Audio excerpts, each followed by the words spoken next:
Comme vous le savez, la fin de l'année 2025 a été marquée par de nombreuses sorties publiques, certaines pertinentes. Je me nourris de la discussion libre et intellectuelle et scientifique. Ça nourrit ma vie, ça a garanti ma vie et ça m'a permis de traverser des difficultés et d'avoir cet âge-là. Alors pour toute la nation béninoise, il faut la liberté qu'on s'exprime sur tout et que plus personne n'ait à souffrir pour avoir parlé dans ce pays. Ça là, je le dirai jusqu'à ma mort, je le dirai. D'autres, franchement folkloriques, pathétiques à la limite.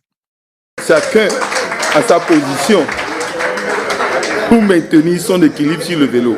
L'important est que tu maintiennes ton équilibre jusqu'au bout, parce que dès que tu tombes, c'est que tu ne sais pas maintenir ton équilibre.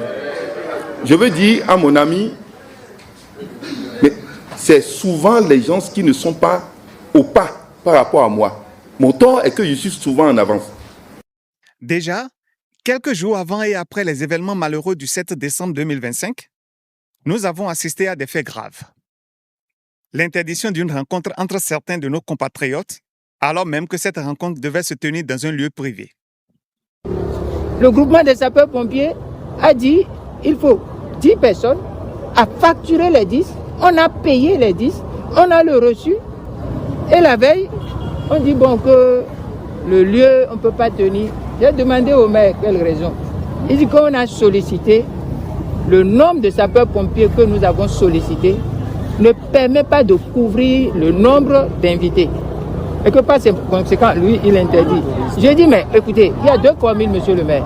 Si c'est comme ça, vous augmentez le nombre et vous nous donnez la facture, on paye.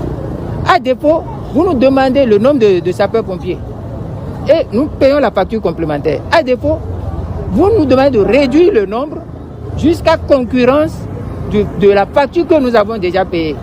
Il coupe le téléphone, il est de moi, de ma responsabilité, au nom des droits fondamentaux, de venir vous expliquer.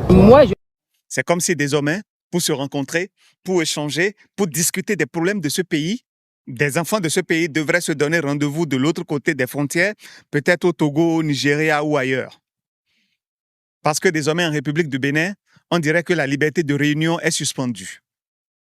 Nous avions également assisté à des arrestations, dont celle de M. Candide Azanaï, qui jusqu'à présent n'a pas encore été libéré. Autant de faits graves, autant de signaux inquiétants qui mériteraient à eux seuls des analyses approfondies. Mais aujourd'hui, dans cette vidéo, je souhaite me concentrer sur un sujet précis. La rencontre du président Patrice Talon avec des hommes et des femmes de la presse suite à la tentative